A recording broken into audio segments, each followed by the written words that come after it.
नमस्कार दोस्तों, आपका एक बार फिर से स्वागत है एमिनेंट इंस्टीट्यूट के यूट्यूब चैनल पर। और इस वीडियो लेक्चर सीरीज में हम भारतीय इतिहास के बारे में जानने का प्रयास कर रहे हैं। ये हमारे लेक्चर का सीरीज का चौथा लेक्चर है और इसमें हम सिंधु घाटी सभ्यता के पतन को जानेंगे और उसके जो रिमेनिंग चीजें रह गई थी उसके बारे में हम जानने का प्रयास करेंगे। तो अब हम बात करेंगे कि इनका धार्मिक जीवन कैसा था। सिंधु घाटी की सभ्यता के लोगों के धार्मिक जीवन पे बात करें तो ये लोग बहुत ही धार्मिक प्रवृत्ति के थे। जैसा कि आप पहले देख चुके हैं कि जो मोहनजोदड़ो में स्नानागार प्राप्त हुआ है वो एक धार्मिक अनुष्ठानों के लिए उपयोग किया जा रहा था।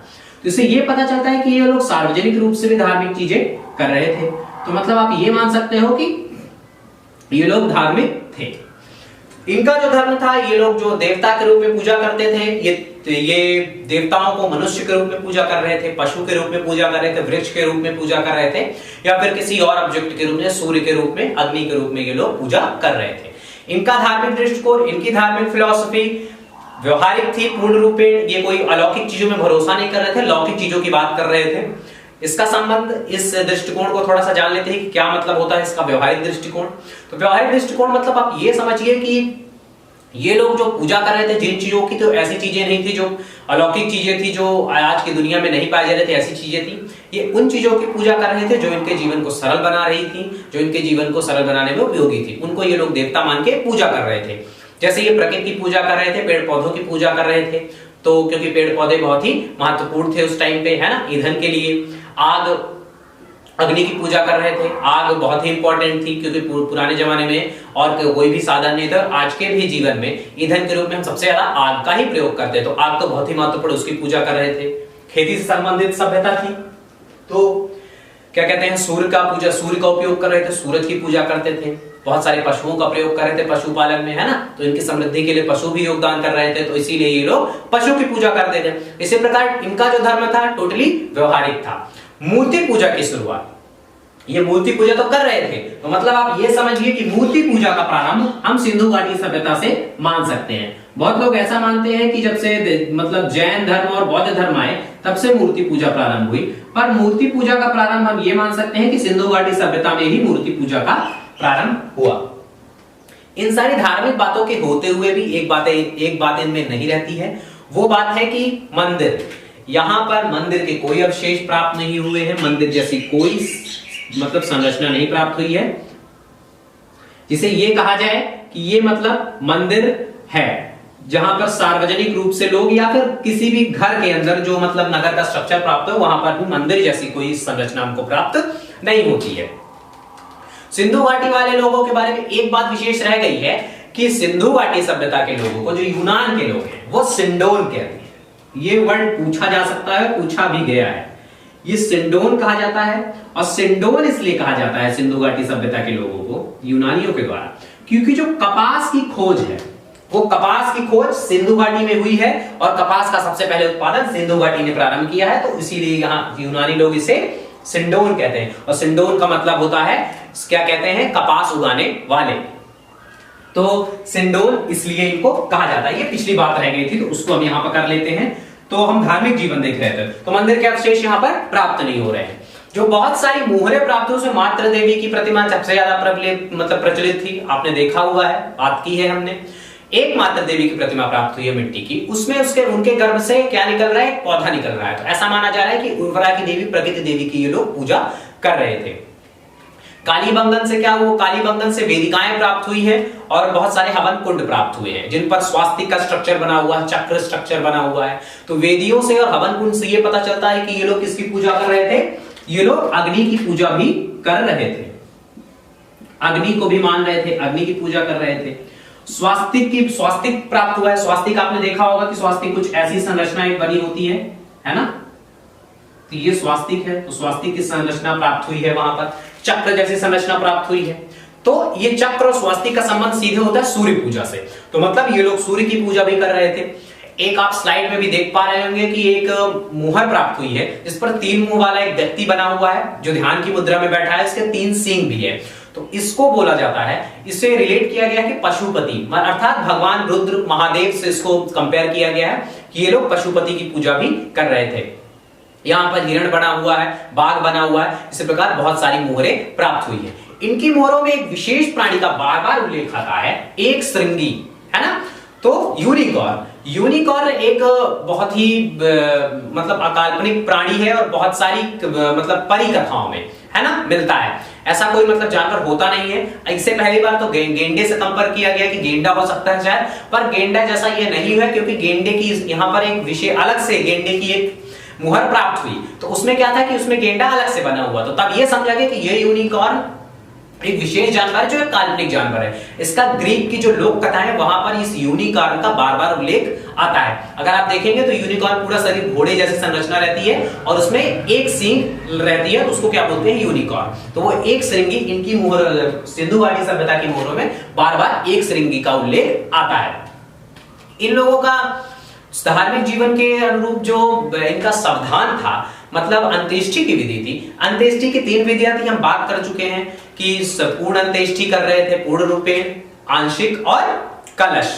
तो ये 3 प्रकार की अंत्येष्टियां करते थे, मतलब सारे शरीर को कलश में भरकर जमीन में गाड़ देते थे, और ये उत्तर से दक्षिण की ओर गाड़ा करते थे, जो एक विशेष प्रकार का अंतर है मतलब पूर्वी भारत में। ये विशेष प्रकार का अंतर ये है कि वहां पर पूर्वी भारत वाले क्षेत्रों में पूर्व से पश्चिम की ओर मुंह करके मतलब शव को दफनाया जाता है।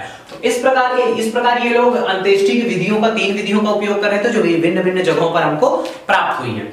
और ये लोग क्या कर रहे थे, ये लोग पूर्व जन्म पे भरोसा कर रहे थे, क्योंकि क्या हो रहा है कि जो कब्रें हैं उसमें बहुत सारी चीजें प्राप्त हुई हैं, मनके प्राप्त हुए हैं, बहुत सारे सामान उसके साथ प्राप्त होते हैं, जो शायद यहाँ के मतलब जो मृत व्यक्ति है उसके उन लोग में काम, मतलब आगे के जीवन में काम के लिए मतलब उपयोग करने के लिए लोगों की ऐसी मान्यता रही होगी, तो उनके साथ उसको उन चीजों को दफनाया गया है। बहुत सारी ताबीजें प्राप्त हुई हैं। ताबीज जो जिससे ये पता चलता है कि ये लोग जादू टोना भी करते थे या फिर थोड़ा अंधविश्वासी भी थे, जादू टोना कर रहे थे। कुछ ताबीजें जो प्राप्त हुई हैं चमुद्रों से, उसमें क्या है, उसमें बलि के चिन्ह प्राप्त होते हैं। जैसे बलि दी जाती है किसी विशेष धार्मिक आयोजन के लिए, जब किसी जानवर की बलि दी जाती है तो उसके चिन्ह भी इसमें प्राप्त हुए हैं। तो ये माना जा सकता है कि यहां पर बलि प्रथा का भी प्रचलन था। अब तो हमारे यहाँ पहले भी हमारे यहाँ भी कुछ प्रचलन था, कुछ कुरीतियां थी जिसमें मनुष्य की बलि दी जाती थी, नर बलि। तो उस पर सरकार ने बहुत कड़े कानून बनाए और नर बलि तो आप पूरी तरह से बंद हो चुकी है। पशु बलि पे भी कानून बनाने के प्रयास चल रहे हैं और हो सकेगा तो अच्छा होगा कि सबसे बहुत जल्द इस पर कानून बनेगा, तो पशु बलि का भी यहाँ पर प्रमाण मिलता है और ये भी आगे चल के हमारे यहाँ प्रतिबंधित हो जाएगी। तो इस प्रकार ये लोग बहुत ज्यादा रूप से ये लोग धार्मिक थे। जैसा आपने देखा हुआ है कि एक धार्मिक अनुष्ठान भी कर रहे थे, जो मतलब धार्मिक अनुष्ठान था जहां पर मोहनजोदड़ो में एक जो स्नानागार प्राप्त हुआ था, तो वहां पर ये धार्मिक सार्वजनिक आयोजन हुआ करता था, वहां स्नान के लिए उस स्नानागार का उपयोग कर रहे थे। तो इस प्रकार ये भी पता चलता है कि ये लोग धार्मिक प्रवृत्तियों, व्यापार की प्रवृत्तियों, कृषि की प्रवृत्तियों के साथ साथ धार्मिक प्रवृत्तियों में भी बहुत ज्यादा संलिप्त थे। तो इस प्रकार हमने इनके धार्मिक जीवन को भी देखा। अब हम ये देखेंगे कि इनके द्वारा जो एक बात बार बार उभर के आती है कि इनकी जो लिपि है, जो मतलब इनके द्वारा जो लैंग्वेज यूज की जा रही थी, लिखी जा रही थी, उसको अभी तक पढ़ा नहीं गया है। तो हम ये जान लेते हैं कि इनकी लिपि क्या थी। तो इनकी सिंधु घाटी सभ्यता के लोगों की लिपि, तो आप जैसे बार बार सुना होगा आपने कि इनकी लिपि भाव चित्रात्मक थी, पिक्टोग्राफिक लिपि थी। तो जैसा कि अभी आप देख पा रहे हैं कि कोई जो स्लाइड में आपको दिख रही है, तो ये सिंधु घाटी की लिपि के अक्षर ही दिख रहे हैं। तो इस लिपि में क्या है कि आप करीब 64 चिन्ह प्राप्त हुए हैं और 200, 250 से लेकर 400 तक अक्षर प्राप्त हुए हैं। अक्षर और चिन्ह में क्या अंतर है, जैसे चिन्ह है कॉमा हो गया, हिंदी में हमारे चिन्ह है कॉमा, फुल स्टॉप, ब्रैकेट, तो इस प्रकार के चिन्ह है। तो बस इसी प्रकार के 64 चिन्ह प्राप्त हुए हैं और करीब 400 अक्षर प्राप्त हुए हैं। इस मतलब लिपि का सर्वप्रथम हमको अवशेष प्राप्त हुआ था 1853 में। वह अलेक्जेंडर कनिंघम को ही हड़प्पा सभ्यता की मोहर जो प्राप्त हुए थे, उस पर जो अवशेष था वो 1853 में प्राप्त हुआ था। और लास्ट अवशेष मतलब पूरी लिपि हमको 1923 तक हमको पूरी लिपि प्राप्त हो गई है। तो ऐसा नहीं कि 1923 के बाद जो अवशेष प्राप्त हुए उस पे लिपि मतलब उसमें लिपि नहीं लिखी हुई थी। 1923 के बाद में जो अवशेष प्राप्त हुए उन पर लिपि लिखी गई थी, पर यहां से स्टार्ट होकर यहां तक पहुंचने पर सारी लिपि के सारे अक्षर, सारे वर्ड हमको 1853 से स्टार्ट होकर 1923 तक हमको प्राप्त हो गए। और फिर बाद में जो प्राप्त हो रहे थे वो यही अक्षर, यही लिपि, यही चिन्ह उसमें बार बार रिपीट कर रहे थे। तो इस प्रकार हमको मतलब बहुत सारे अवशेष प्राप्त हुए। आपको जैसे पता है कि इस लिपि को अभी तक पढ़ा नहीं गया है, क्योंकि ये मतलब एक विशेष प्रकार से लिखी गई है। सबसे पहली बात कि जो हम हिंदी लिखते हैं वो बाएं से दाएं लिखते हैं, तो ये लिपि कहां से लिखी जा रही थी, ये दाएं से बाएं लिखी जा रही थी। जैसे खरोष्टी को या फिर अरबी उर्दू लिखी जाती है, तो वैसे इस लिपि को सिंधु घाटी की लिपि दाएं से बाएं लिखी जा रही थी। तो ये तो एक मतलब संभावना है कि शायद ऐसा लिखा जा रहा हो। एक विशेष वर्ग जो इतिहासकारों का विशेष वर्ग है, वो ये उसकी थ्योरी है कि शायद है बूस्टो-फ्रेडन जो टेक्नोलॉजी है या फिर तकनीक है लिखने की, बूस्टो-फ्रेडन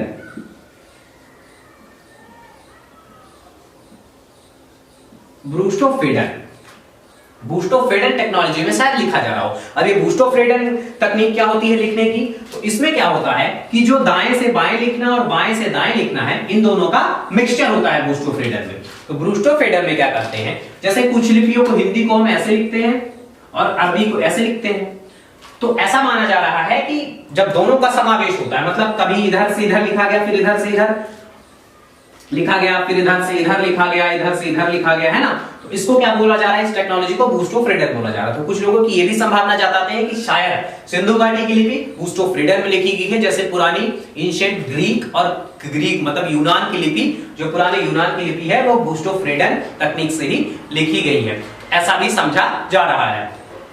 जो सिंधु घाटी के सभ्यता के जो शब्द हैं, वो सबसे ज्यादा जो शब्द हमको प्राप्त होते हैं वो यू और मछली का चिन्ह हमें सबसे ज्यादा प्राप्त होता है सिंधु घाटी के अवशेषों में, है ना। ये दो चीजें सबसे ज्यादा प्राप्त हुई हैं हमें, और ये लिपि पिक्टोग्राफिक है। चित्रात्मक मतलब आप ये समझिए कि आप सीधे रिलेट करने का प्रयास करते हैं कि शायद चाइनीज, कोरियन, जापानीज लैंग्वेज है, उसके जैसी ये लैंग्वेज थी, है ना। तो कोई आप ये समझ लीजिए कि कोई भी भाषा पूरी तरह से चित्रात्मक नहीं होती है। सब भाषाओं में अक्षर होते हैं, कुछ चित्र होते हैं।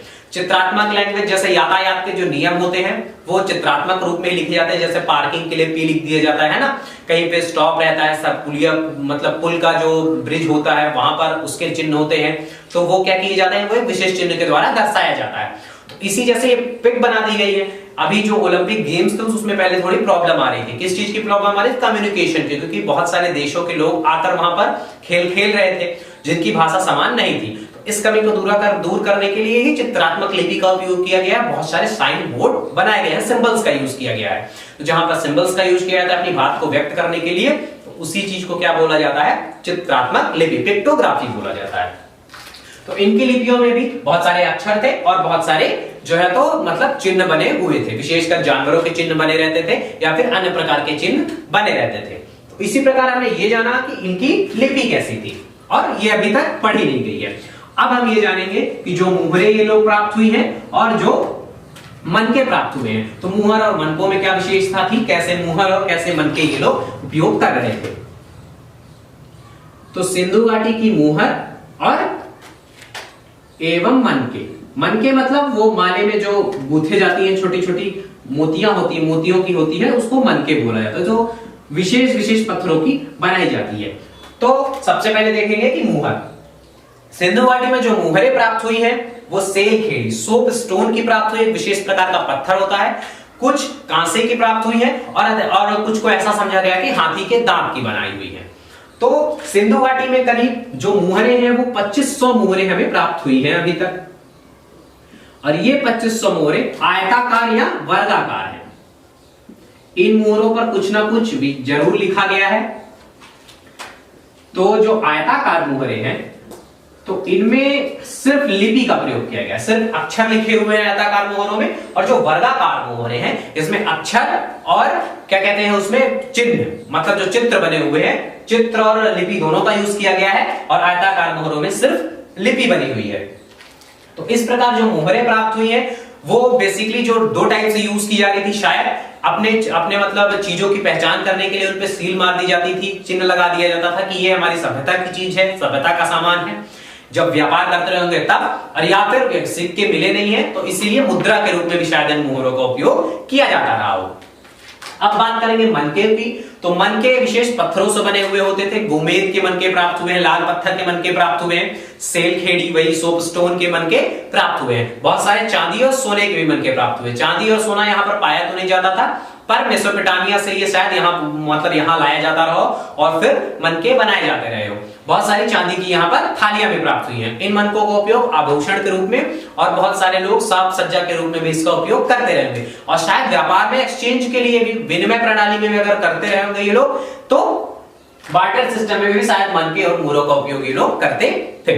तो इस प्रकार हमने सिंधु घाटी सभ्यता के मतलब विभिन्न लक्षणों के बारे में बात की और जानने का प्रयास किया कि ये लोग कैसा जीवन जी रहे थे, कैसी मोहरें यूज कर रहे थे, कैसे सामान बर्तनों का उपयोग करते थे, और पशुपालन, खेती, इनकी अर्थव्यवस्था कैसी थी, इसके बारे में हमने बात की।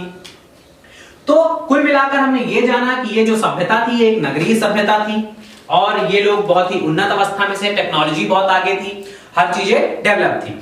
पर ऐसा क्या सर्कमस्टेंसेस हुए कि इनकी चीजें आगे चलकर चेंज हो गई और इतनी जल्दी ये सभ्यता, बाकी जो मेसोपोटामिया वगैरह की सभ्यता है, इनका पतन इतना जल्दी नहीं होता है। पर सिंधु घाटी की सभ्यता का जो मैच्योर पीरियड है वो करीब 2200 ईस्वी पूर्व से लेके 2200 ईस्वी पूर्व से लेके सिर्फ 1900 ईस्वी पूर्व, मतलब करीब 200-300 साल या 400 साल के आसपास ये लोग मैच्योर हुए 2200 ईस्वी पूर्व में, और 1900 ईस्वी पूर्व में ये सभ्यता विघटित हो गई अपने केंद्रीय क्षेत्रों से।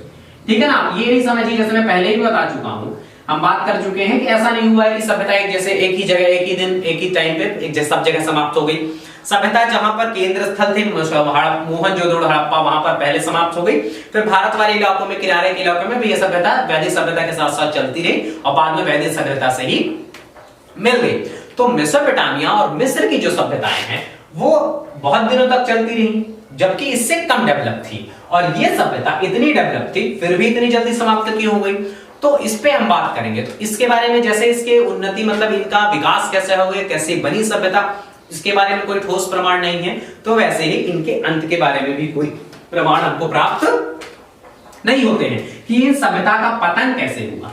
तो पतन के लिए भी, जैसे उत्पन्न के लिए, उत्पत्ति के लिए बहुत सारी थ्योरीज हैं, तो सिंधु घाटी के पतन के लिए भी बहुत सारी थ्योरीज इतिहासकारों की है।